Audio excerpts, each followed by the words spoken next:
Asante sana mtazamaji kwa kukubali kuendelea kujiunga na sisi. Tumeketi kitako sasa taratibu kukuletea mdahalo mkubwa kuhusiana na pilipili ambayo umeitazama katika makala ambayo tumepeperusha. Right. You know, me personally spendi pilipili.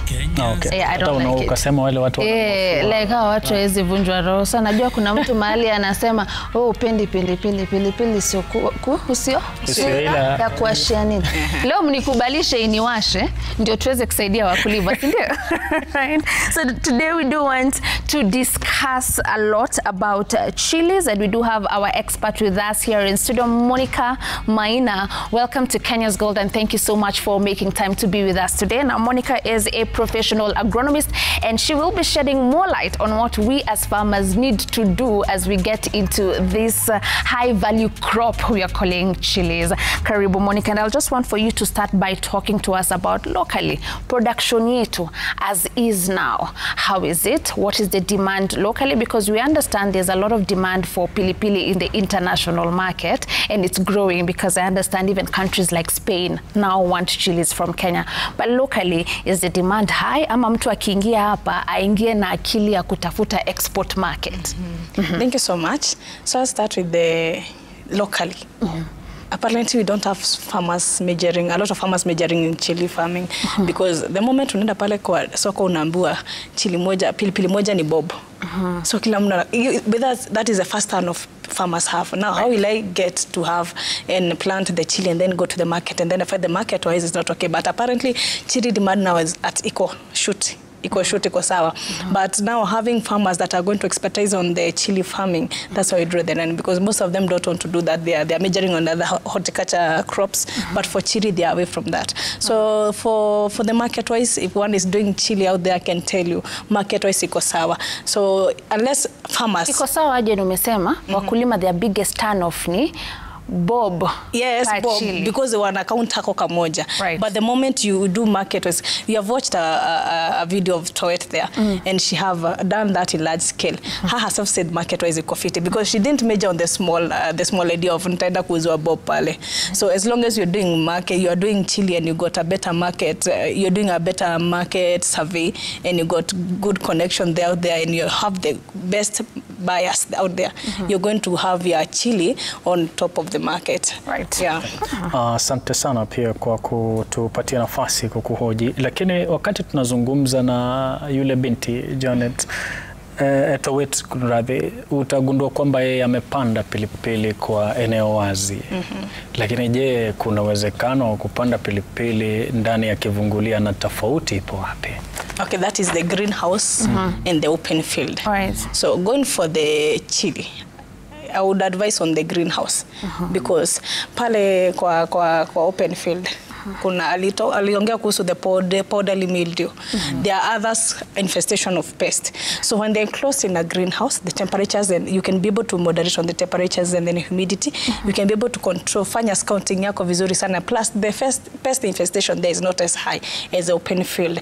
Again, chilies don't love waterlogging. Zinapendanga domano wanafanya drip irrigation. They don't, when you waterlog kuna kuanga na the black rot, the root rot diseases, and again they don't need minimal water. So in case in an open field, then there is high rainfall, so hapo napata rotting. In case kuna minimal rainfall, again now she won't get the best production that she wants. So I will advocate for the greenhouse, because of the, at least there you'll be able to monitor on the pest infestation, you'll be able to monitor on the humidity and the temperatures, you'll be able to do your scouting, and plus the productivity there will be high compared to the open field. Right. So in your greenhouse you'll get more production. Yes, more than. Right. So let me take you just back kidogo tu, kwa sababu hiyo swali ya soko, it's the reason as to why I will get into a particular agri sector or not.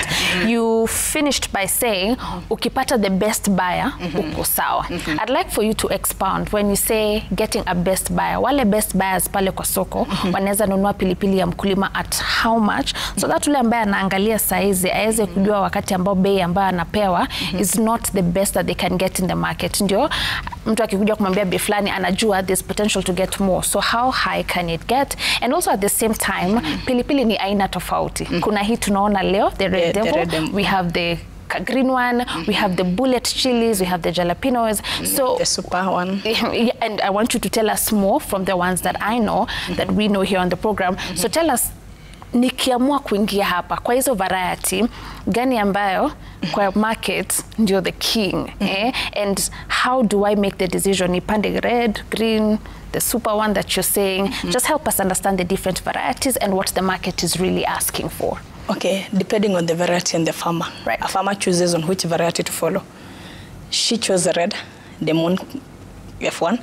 Somebody else will use the Demon F1, the super. So they are green and red, depending on what and which buyer you are targeting on, the market you are targeting. Because some people will go, I want to sell the red one to a certain buyer. So I'll focus on the red, Devo F1. And then kuna mwingine atakuwa like, I want to focus on the green because I'm targeting a certain buyer. So about which one is the best depends on the farmer. Because if Biwot is using the red, maybe she chose the best buyer that will do it better for her with the red. Right. And then there's somebody else who is targeting on the green one, mwenye ataenda kwa buyer wake. Yeah. So about choosing the variety is upon the farmer. But again, when they are choosing, they should look on the market demand at the moment. Yes. Because unaweza pata kama saa hizi the red chili pepper is okay. Saa hizi unapata inauzwa. I went somewhere and I saw they are having at 400, depending on where you are, 420 per kg. Ion ya red. Ion ya red. Right. And then there are different varieties depending, kuna yenye ni mrefu, kuna yenye ni kadogo. Yeah, and that's why we want you to help us know soko inataka nini sana sana. Unajua variety inaweza kuwa mingi, lakini kuna ile yenye ni hot cake. Hot cake size at the moment, I'll say it's about the red Demon F1 and the super Demon F1. Okay. Those two at the moment, because people love the long cylindrical ones. Hawapendi tu tudogo because wataona kama they are not appealing to the customers. But for the red and the Demon F1 is okay. Right. So we can go for the red Devil F1, and we can go for the super Demon F1. Right. The hybrid, as long as a hybrid is going to do well. So if you go and take from the proprietor yenye si hybrid, sasa ikifika pale kwa vegetative na production itakurudisha nyuma. Okay. Yeah. Hapo umetaja kuhusiana na hybrid na propagator. Sasa wakati naenda kutafuta, ninafaa kuangalia nini ndio nijue kwamba hii seedling ni hybrid na vile propagator anafaa nielekeze namna gani sije nikatua tu kwa kuchukua? If you're buying the sachet from the agrovet, inakwanga imeandikwa red Demon F1. And then hapo chini kama unataka kufanya open field, nimesema kuna watu wa greenhouse na kuna watu wa open field. So kuna yenye unaona imeandikwa open field. And then there is the red Demon F1 and it's plain. Now for that one you get to know, you go with it to the greenhouse, lakini imeandikwa open field is for the open field. That doesn't mean that haitafanya vizuri kwa greenhouse, but adaptation yake itawaka pale kwa open field. Tunasema hybrid F1 because it has been crossbred. So utapata varieties yake iko fiti. Ikikuja ni vegetative, ikikuja ni productivity, ikikuja ni growth, it's high. Right. So you choose according to the one you want, either the greenhouse, either the way the open field work, and then you choose according to either do you want the short cylindrical or the long cylindrical. Right. So you said in the packaging, utaangalia hapo chini imeandikwa kama hii ni jina ya the seed, of course, yes, and whether it's for greenhouse ama for open field. It should be F1. Is there more that a farmer needs to look out for to ensure that in is certified, in a hybrid? Why I'm asking is because there's a viewer here, Betty Mwende, who is a chili farmer. Alisema one of our challenges is poor seed quality. We're using recycled seed or uncertified, na zinapakijiwa ni kama hizi unaambiwa hii ni certified, unaelewa? So kuna kaokora tu kafulani kanaendelea hapo kwa, you know, so just someone can easily package something na iandike hapo, you know. So is there more that farmers can do?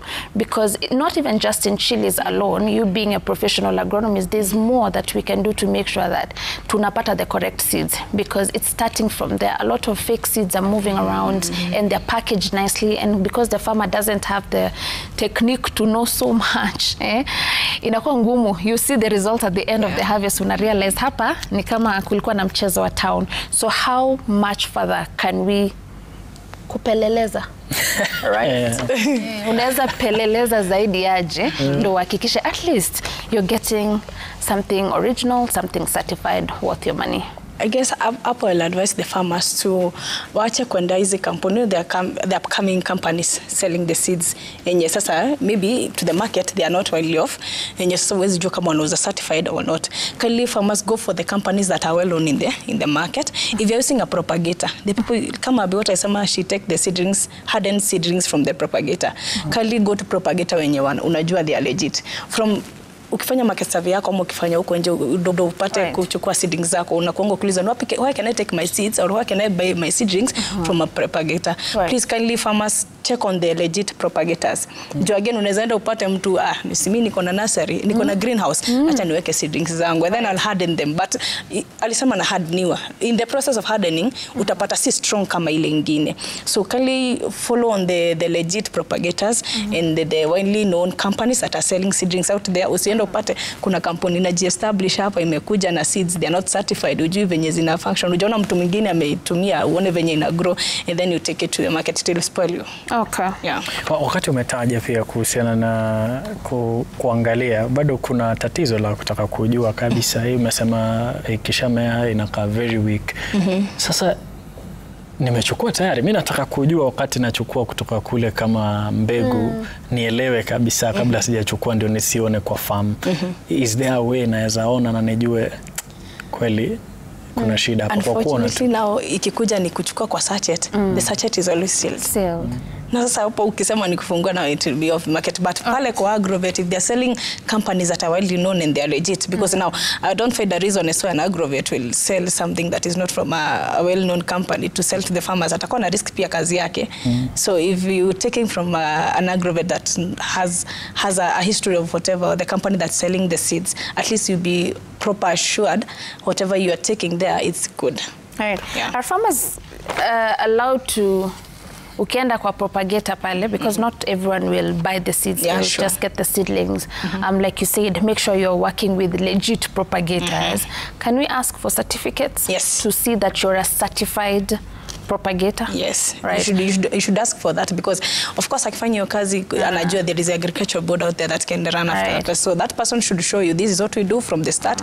We did give this meds, we did give this starter, the fertilizers, and I'm certified and I've been doing this for this year and it's certified. And if I get someone who doesn't have certificates, can I report them? You can report it again.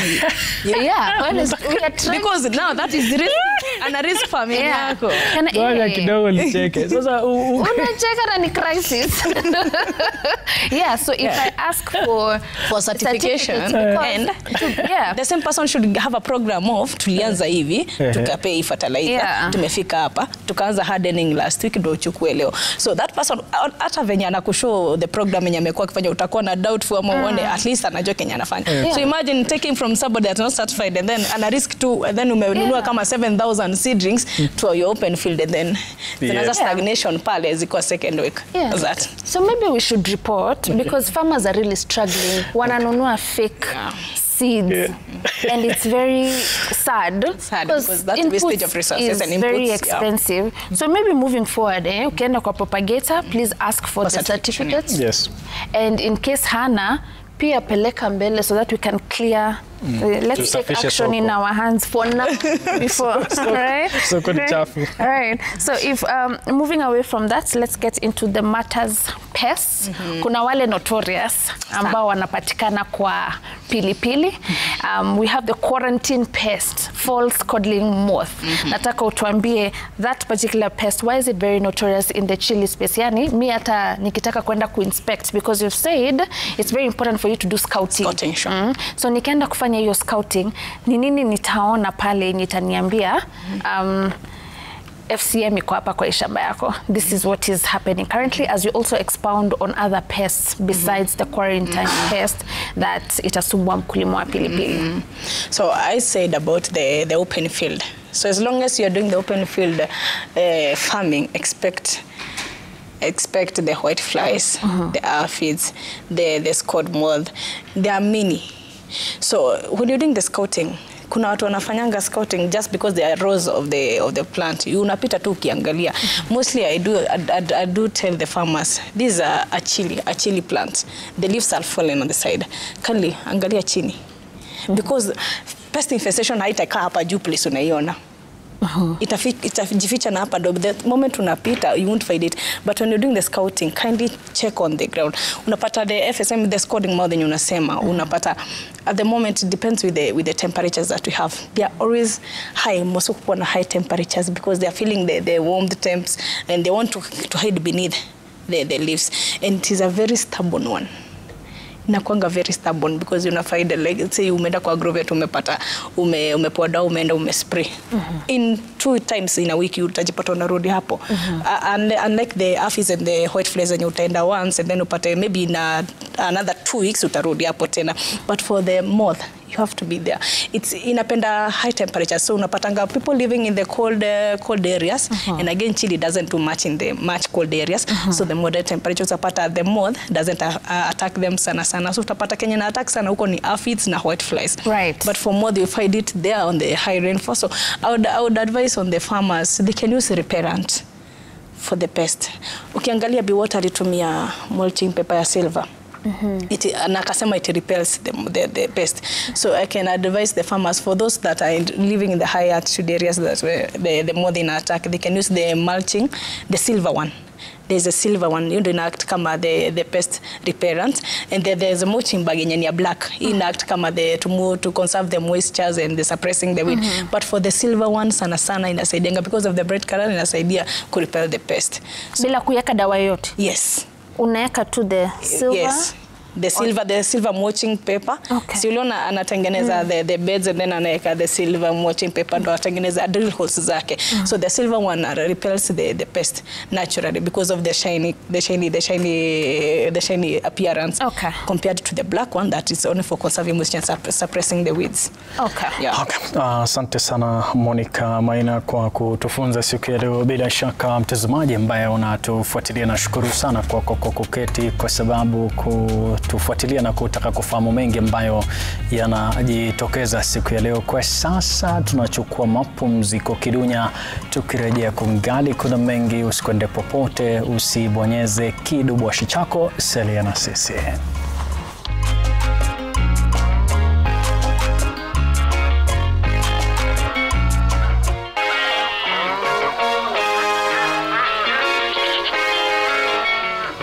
Asante sana mtazamaji kwa kutuenzi na kupenda kipindi hiki Shirafu Kidare ya taifa la Kenya. Bila wasiwasi tunaingia sasa kwa kufahamisha kwamba unapata udhamini mkubwa na ufadhili unaofaa kupitia benki ya Cooperative.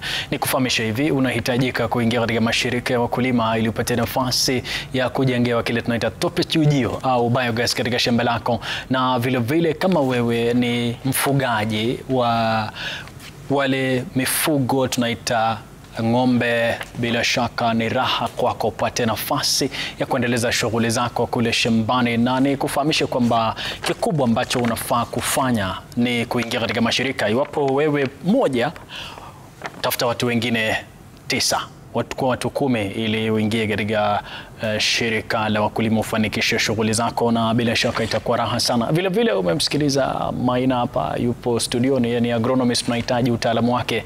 Basi raha sana ujiunge na mashirika ya wakulima, atakuja katika shamba lako kusaidia kupitia udhamini na ufadhili mkubwa wa benki ya Cooperative. Ngina, kazi kwako. Alright, so the 3 of us, we just need 7 more people, and we have our cooperative up and running. Yes. Right? So we're still back here with Monica Maina, who is a professional agronomist, na tunaongelelea maswala ya pilipili. Now before we took our break, we learned that kuna pests ambazo utakuta pale kwa shamba, so it's very important for the farmer to do scouting. We also want to talk about integrated pest management measures. Tunajua wakulima wa horticulture tumekuwa notorious kidogo. We've been using very harmful pesticides. We are not following the withdrawal period, and it's getting back into our system and things are not looking very nice. So as I grow my chilies, given that tuna watu wanazikula raw, instead of using those very harsh chemicals and putting toxic things in our bodies, tukitumia hii IPMs tunaongelelea. Very briefly, as we wrap up the program, what are the different methods that are safe na bado tafukuza pests wale notorious kwa shamba yangu ya pilipili? We all know that chili plant is used as a pest repellent kwa other crops, but now the chili itself is here. So as I said, we have the silver mulching paper, and again we can use the neem spray, the neem oil. Ile tunatumia kwa nywele? The neem oil spray. Yes, it repel pest. You can also use umeshtuka. You can also use the garlics. Hiyo harufu yake itazifukuza. And then you have the chili spray. Itself the chili, as they're using the byproducts in the market, they make the chili spray. You can use that chili spray to spray when you're doing the scouting. You can spray on the plants to repel away the pest. Right. Those are the major ones that you can use for the repellence of the pest. Right. Yeah. Hiyo neem unachanganya na maji? Yes, unachanganya na maji and then you spray. Okay. Yeah. Right. Thank you. Okay. Sasa kwa sababu ya muda Ngina, najua unataka tucheke kidogo. Yes, lazima tushacheka kidogo tayari, lakini nataka tucheke tena. So the farm joke today, Monica, uliona farm joke leo tulikuwa tunauliza why is letter A like a flower? Similarity katikati ya letter A, kati ya Tere, Monica? Swahili flower. Why is a flower like letter A? Monica. Both of them are followed by B. Oh, yeah. Guys. Ilikuwa ngumu. Wait, repeat the question again. Why is letter A similar to a flower? Kwa sababu ina B. And a flower B. Nyuki. A is followed by B. Oh God. Kwa sababu muda tunashukuru. That was unexpected. Tunashukuru sana mtazamaji kwa kutufuatilia na kukamilisha nikisema hivi, salia na Mwenyezi Mungu, kumbuka tatimiza ndoto, tutafaulu sana. Jina langu ni Emmanuel Terrell. All right, thank you so very much for being with us today as we kickstart this week. Remember, like I told you earlier on, we do have an incredible week lined up for you. Tomorrow we will be celebrating World Food Day, so be sure to join us on the program tomorrow. Thank you so much for watching. My name is Violetta Ngina. Goodbye.